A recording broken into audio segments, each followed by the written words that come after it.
നമസ്കാരം. Gallery of നാച്ചുറിലേക്ക് സ്വാഗതം. സുഹൃത്തുക്കളെ, +2 കഴിഞ്ഞ് നഴ്സിംഗ് പഠിക്കാൻ ബാംഗ്ലൂരിലേക്ക് പോകാൻ ആലോചിക്കുന്ന ഒരുപാട് കുട്ടികളും രക്ഷിതാക്കളുമുണ്ട്. പക്ഷേ അഡ്മിഷൻ സമയത്ത് പലരും ഏജന്റുമാരുടെ വാഗ്ദാനങ്ങളിൽ വിശ്വസിച്ച് വലിയ സാമ്പത്തിക നഷ്ടങ്ങളും മാനസിക ബുദ്ധിമുട്ടുകളും നേരിടുന്നുണ്ട്. ഈ വീഡിയോയിൽ ബാംഗ്ലൂരിൽ നഴ്സിംഗ് പഠിക്കാൻ പോകുമ്പോൾ ശ്രദ്ധിക്കേണ്ട കാര്യങ്ങൾ, കോളേജ് തിരഞ്ഞെടുക്കുന്ന വിധം, ഹോസ്റ്റൽ സൗകര്യങ്ങൾ, മറഞ്ഞിരിക്കുന്ന ഫീസുകൾ, ഏജന്റുമാരുടെ ചില തട്ടിപ്പുകൾ എന്നിവയെപ്പറ്റി വിശദമായി പറയാം. വീഡിയോ അവസാനം വരെ കണ്ടാൽ നിങ്ങൾക്ക് ആയിരക്കണക്കിന് രൂപയും വിലപ്പെട്ട സമയവും നഷ്ടപ്പെടാതെ സൂക്ഷിക്കാം.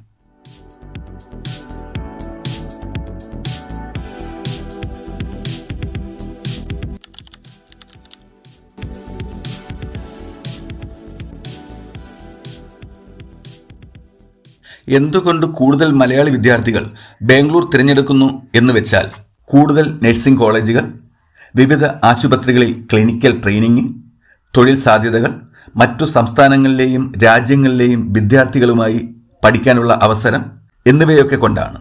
പക്ഷേ എല്ലാ കോളേജുകളും ഒരുപോലെയല്ല എന്നതാണ് വാസ്തവം. ഇനി ചില ഏജന്റുമാർ പറയാറുള്ള സാധാരണ വാഗ്ദാനങ്ങൾ എന്തൊക്കെയാണെന്ന് പറയാം. 100% പ്ലേസ്മെന്റ്, പഠനം കഴിഞ്ഞാൽ ഉടൻ വിദേശത്ത് ജോലി, hostel free, scholarship, management seat ഉടൻ തീരും, ഇപ്പോൾ തന്നെ അഡ്വാൻസ് കൊടുത്തില്ലെങ്കിൽ സീറ്റ് കിട്ടില്ല. ഇത്തരത്തിലുള്ള വാഗ്ദാനങ്ങൾ കേൾക്കുമ്പോൾ ആദ്യം ചെയ്യേണ്ടത് ഇതൊക്കെ വിശ്വസിക്കുന്നതിന് മുമ്പ് പരിശോധിക്കുക. അടുത്തത്, ശ്രദ്ധിക്കേണ്ട പ്രധാന ചതികൾ. അതിൽ ഒന്ന്, അംഗീകാരമില്ലാത്ത കോളേജുകൾ.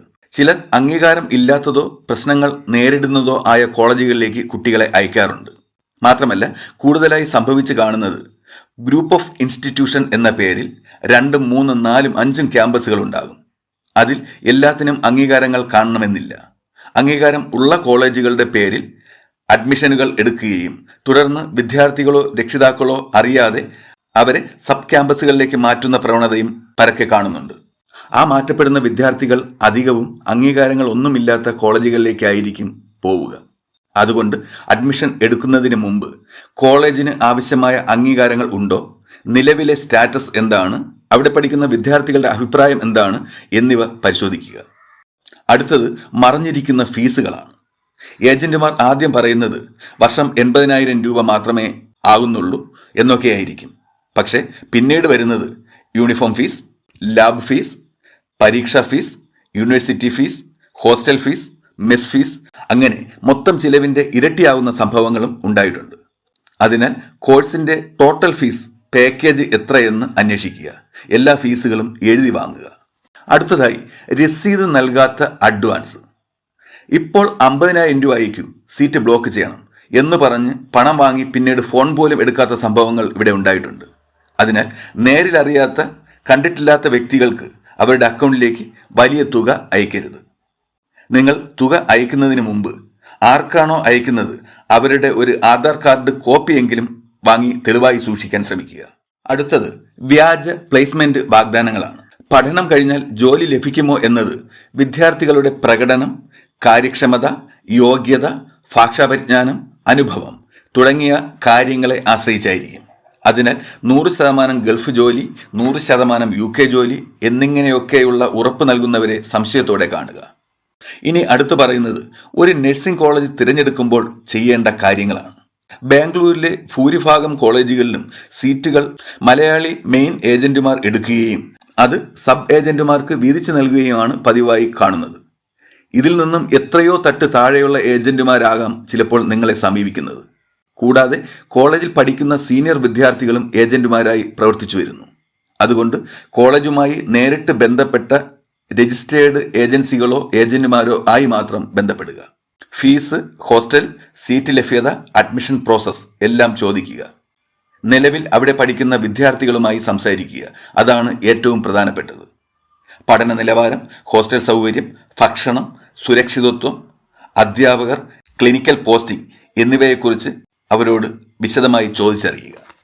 അഡ്മിഷൻ എടുക്കും മുമ്പ് നിർബന്ധമായും നേരിൽ പോയി കോളേജ് കാണുക, ഹോസ്റ്റൽ കാണുക, ചുറ്റുപാടുകൾ വിലയിരുത്തുക.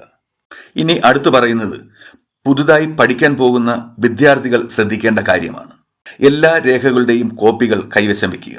ഒറിജിനൽ സർട്ടിഫിക്കറ്റ് നൽകുമ്പോൾ രസീത് വാങ്ങുക.